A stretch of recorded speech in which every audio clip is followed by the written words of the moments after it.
Bismillahirrahmanirrahim. Assalamualaikum warahmatullahi wabarakatuh.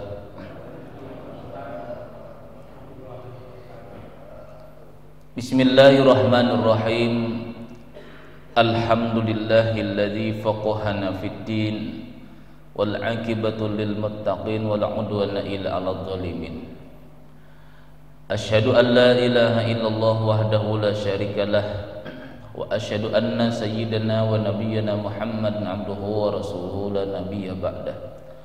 Allahumma salli wa sallim wa barik ala sayyidina wa maulana Muhammad wa ala alihi wa ashabihi wa man tabi'a hudah ila yaumiddin, amma ba'd. Jemaah Masjid Jamiatul Ummah yang dirahmati Allah Subhanahu wa taala, alhamdulillah kita bersyukur kembali kepada Allah Subhanahu wa taala. Kita diberikan umur yang panjang, kita bisa pergunakan untuk melaksanakan ibadah kepada Allah, dan melalui rahmat taufik dan hidayah Allah taala ini kita dibimbingnya kembali untuk bisa duduk di masjid ini guna melaksanakan kewajiban kita bersama di dalam menuntut ilmu agama. Dan marilah kita berniat, nawaitu an atakifa fi hadzal masjid sunatan lillahi ta'ala, sengaja aku beriktikaf di masjid ini sunat atasku karena Allah. Salawat serta salam marilah kita sampaikan kepada junjungan kita Nabi besar Muhammad sallallahu alaihi wasallam beserta para keluarga, sahabat, zuriat dan pengikut beliau hingga akhir nanti. Qala al-musannifur rahimahullahu ta'ala wa nafa'na bihi wa bi'ulumihi wa likum fid dharain, amin.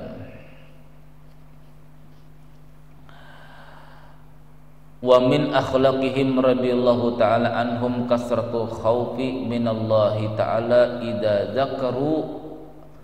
idza dzukiru ahwalun yaumal qiyamah. Yang ke-12 di antara akhlak-akhlak para ulama-ulama salaf, terlebih lagi para sahabat radhiyallahu anhum, kasratul khaufi minallahi ta'ala idza dzukiru ahwalun yaumal qiyamah.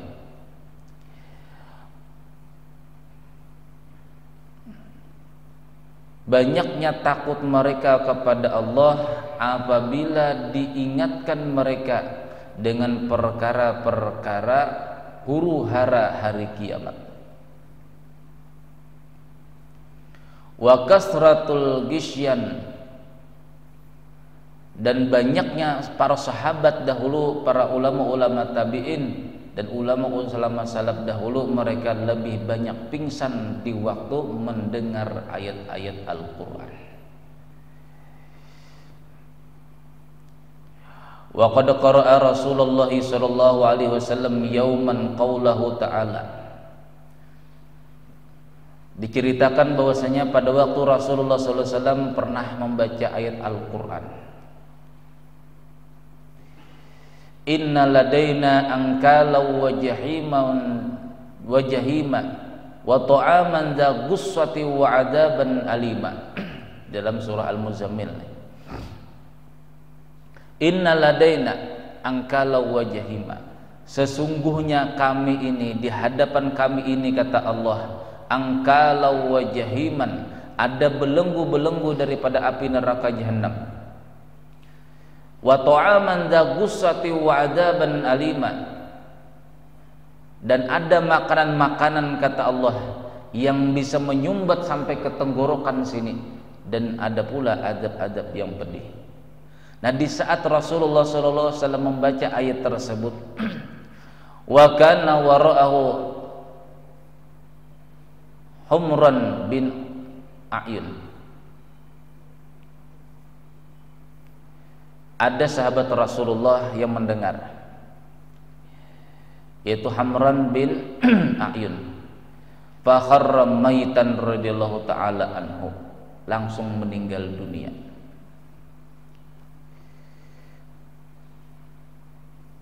Nah, para sahabat-sahabat dahulu mereka paham dan tahu terjemah daripada ayat-ayat Allah Subhanahu wa taala, yang sehingga keimanan mereka itu lebih kuat ketimbang kita akhir zaman. Innamal mu'minuna alladzina idza dzukirallahu wajilat qulubuhum. Sesungguhnya orang beriman itu apabila dibacakan ayat Allah, wajilat qulubuhum, bergetar. Bagaimana bisa bergetar? Mereka paham dengan ayat. Kalau kita sekadar membaca aja, bagaimana bisa memaham daripada maksud ayat tersebut? Nah, di antara ahli sunnah wal jamaah yang sebenarnya itulah, sebagaimana Rasulullah SAW pernah menjelaskan di saat pembagian harta rampasan perang, ada salah seorang sahabat dahulu, orang munafik, yang mengatakan, wahai Muhammad, kamu itu tidak adil di dalam membagi. Sedangkan Rasulullah SAW tidak pernah melakukan atau mengatakan dan melakukan sesuatu terkecuali itu adalah wahyu dari Allah. Sahabat yang mendengarnilah, ada yang mau membunuh, ada yang mau mancung kepalanya, ada yang mau memukul. Biar aja, kata Rasulullah, nanti terlahir daripada laki-laki ini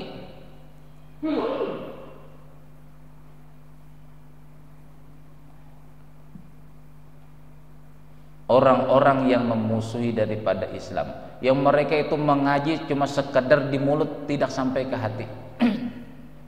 Nah, kalau orang ahli sunnah wal jamaah biasanya kalau jadi imam atau membaca ayat Al-Quran, orang-orang yang mendengarkannya itu ada terasa seperti aura, dan bahkan sampai merinding bulu, bahkan sampai ikut menangis di dalam mendengar ayat Al-Quran.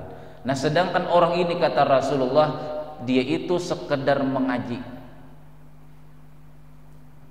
melantunkan ayat Al-Quran itu sekedar di mulut, tidak sampai melalui perasaan, kata Rasulullah. Apabila kalian bertemu dengannya yang seperti ini, maka bunuhlah. Itu seakan-akan itulah Rasulullah SAW mengatakan bahwasanya orang ini termasuk orang yang paling sesat di akhir zaman.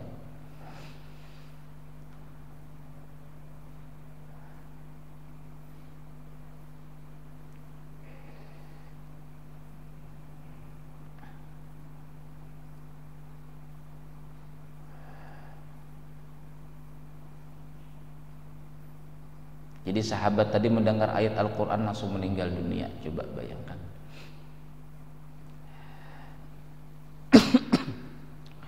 Wa kana Al-Hasan bin Shalih rahimahullahu taala yu'adzinu marratan.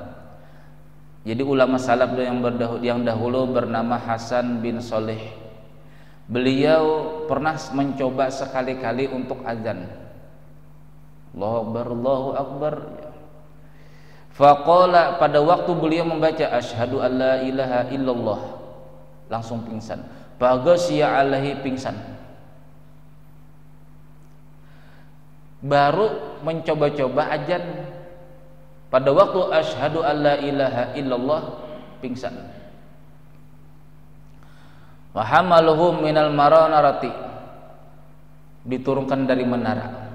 Karena dahulu azan itu berada di atas. Karena tidak ada mikrofon dulu lah, tidak ada mikrofon, tidak ada salon, tidak ada speaker. Jadi azannya naik ke atas.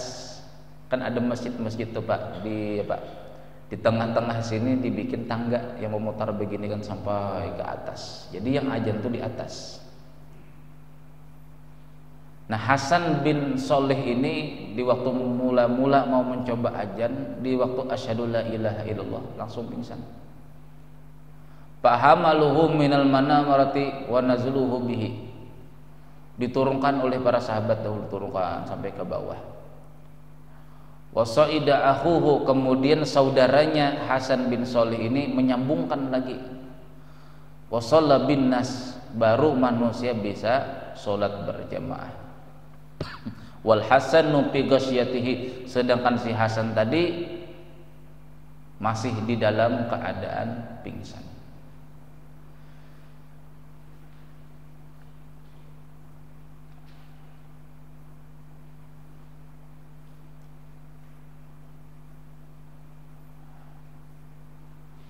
Wa qad qara'a Amirul Mukminin Umar bin Khattab radhiyallahu taala anhu.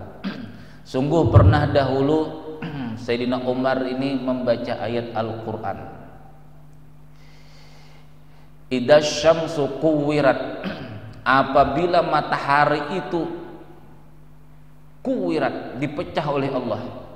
Hatta balagha qauluhu ta'ala, sampai bacaan firman Allah Ta'ala, wa idza suhufu nusirat, dan apabila suhuf, catatan amal kita tuh nusirat, dibuka selebar-lebarnya di hadapan Allah Ta'ala.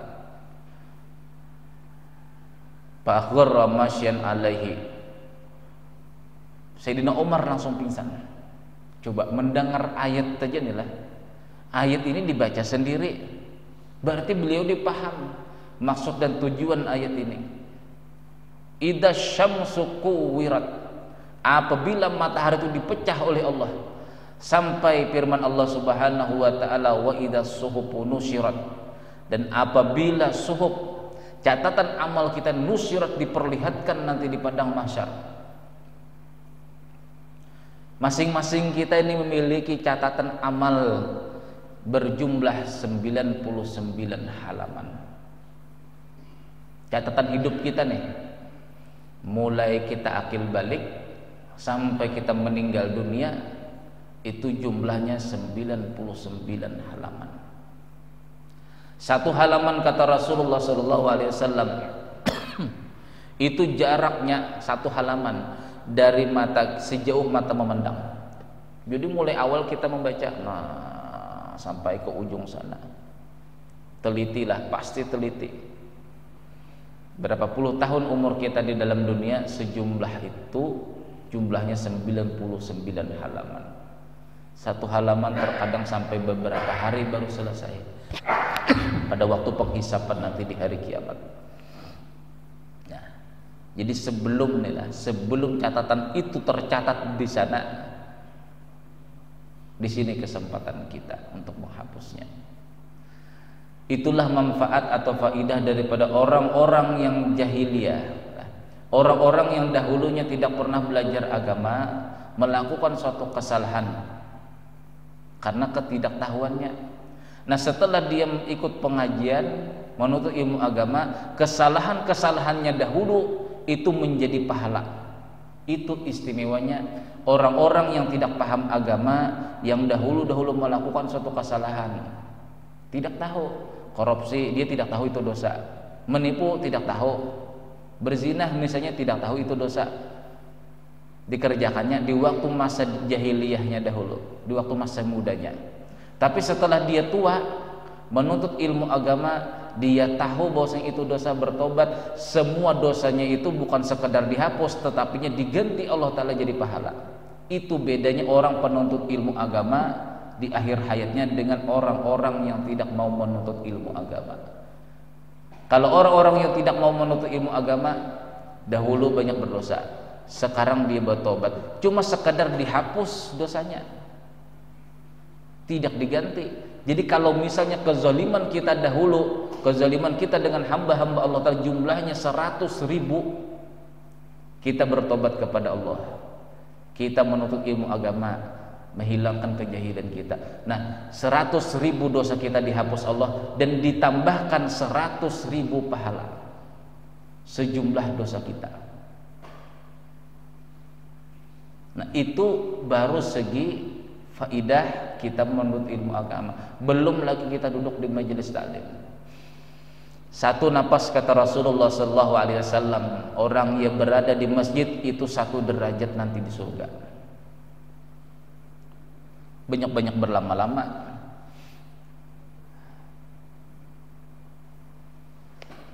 Jangan habis assalamualaikum, assalamualaikum langsung bubar. Berarti tidak berlama-lama di masjid, berarti derajatnya sedikit. Nah, orang-orang yang lama di masjid, semakin lama apalagi baca Quran. Nah. Jadi Sayyidina Umar di waktu membaca ayat Al-Quran tersebut, beliau pingsan. Fakharra maghsyian alaihi wa sarra yatribu 'alal ardi sa'atan tawilatan, dan adalah Sayyidina Umar setelah pingsan tadi itu tertelungkup, bahasa kitanya tawilatan, sa'atan tawilatan, masa yang lama, berjam-jam pingsannya tadi, berjam-jam.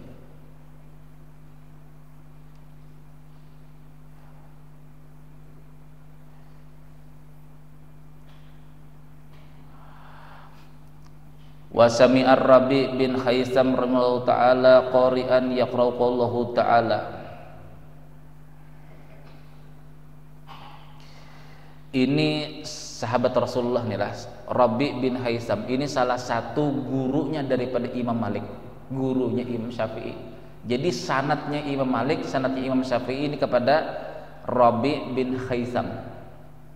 Sanad keilmuan Imam Malik dan Imam Syafi'i ini kepada sahabat Rasulullah yang bernama Rabi' bin Khaisam. Nah, dahulu beliau pernah membaca Quran.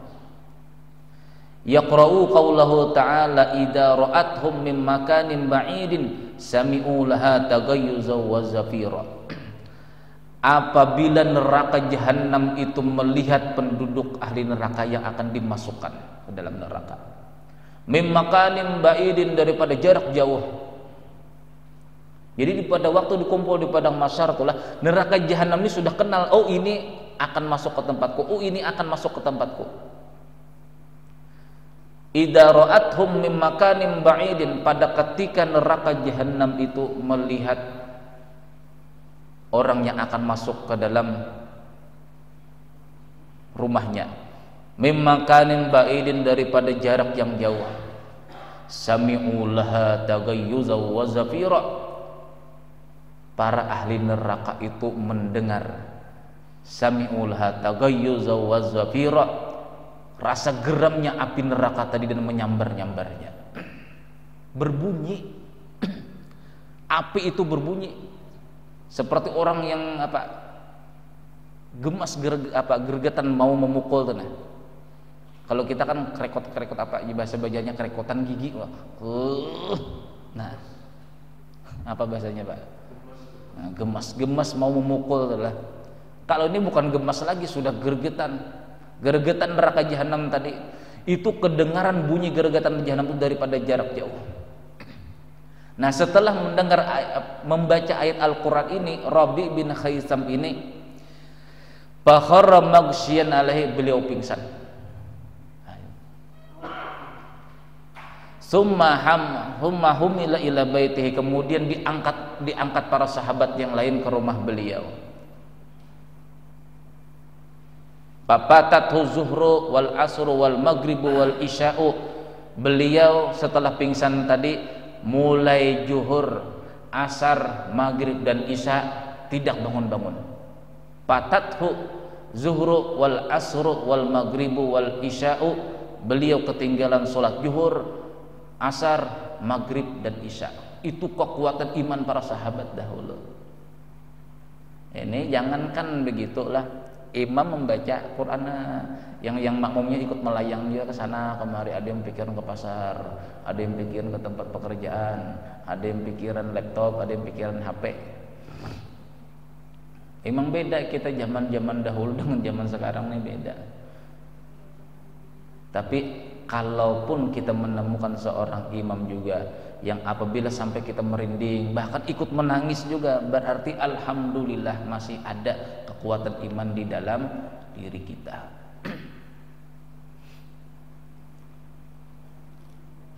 Lau anzalna hadzal qur'ana ala jabalin la ra'aitahu khashi'an mutasaddian min khasyatillah wa tilkal amsalu nadribuha lin-nasi la'allahum yatafakkarun. Lau anzalna hadzal qur'an, seandainya kata Allah Ta'ala Quran ini, Quran ini kami letakkan di atas gunung, la ra'aitahu khashi'an mutasaddian min khasyatillah, niscaya kamu melihat akan gunung itu bergetar karena ketakutan dengan isi ayat Al-Quran.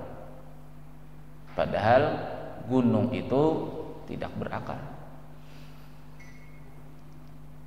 Kok bisanya sampai diceritakan Allah Ta'ala gunung itu merasa takut?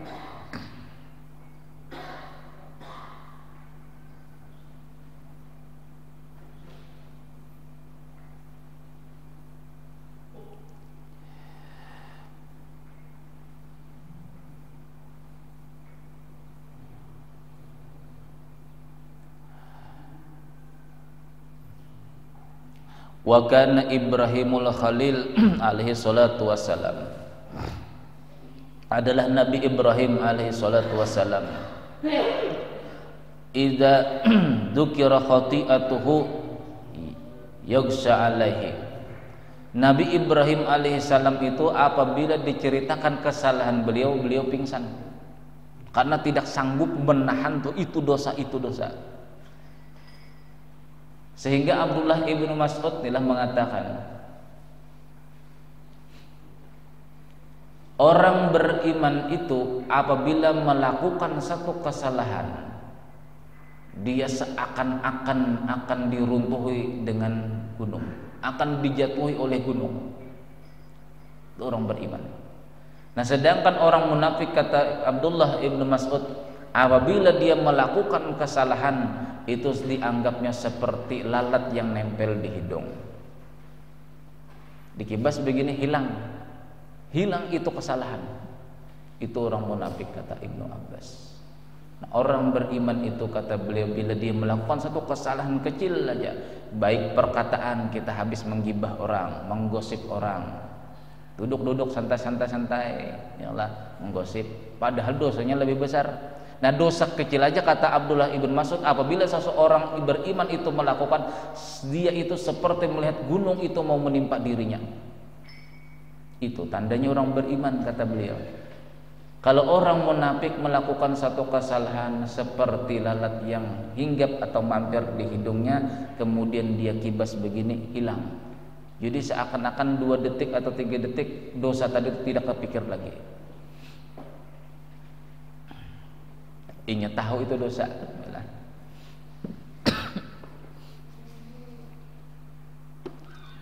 Jadi Nabi Ibrahim alaihissalam, apabila beliau ini diceritakan masalah kesalahan-kesalahannya, pada sebenarnya tidak salah Nabi Ibrahim itulah. Di waktu ditanya, wahai Ibrahim, man fa'ala bihadza bi ahliyatina, wahai Ibrahim, siapa ini yang memotong-motong leher patung-patung Tuhan kami ini? Jadi kata Nabi Ibrahim, bal fa'alahu kabiruhum hada. Jadi ini kalimatnya ada koma. Kalau dalam bahasa kitanya ini ada koma. Bal fa'alahu, bahkan dia melakukan lagi. Kabiruhum hada, kata Nabi Ibrahim. Nah, yang besar tuh ini.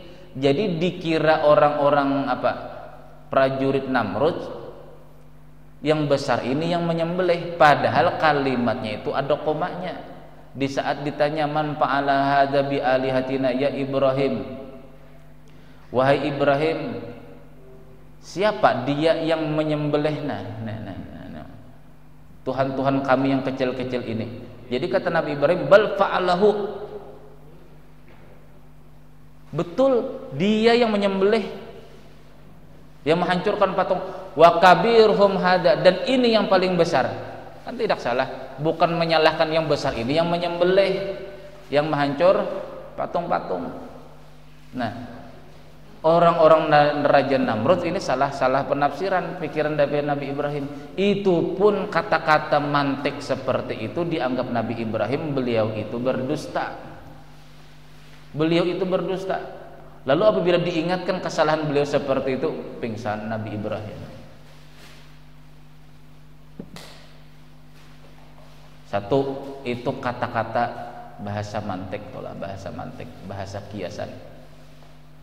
Pernah suatu ketika Nabi Ibrahim pun di waktu membawa Hajar, istri muda beliau, pada waktu melewati suatu tempat,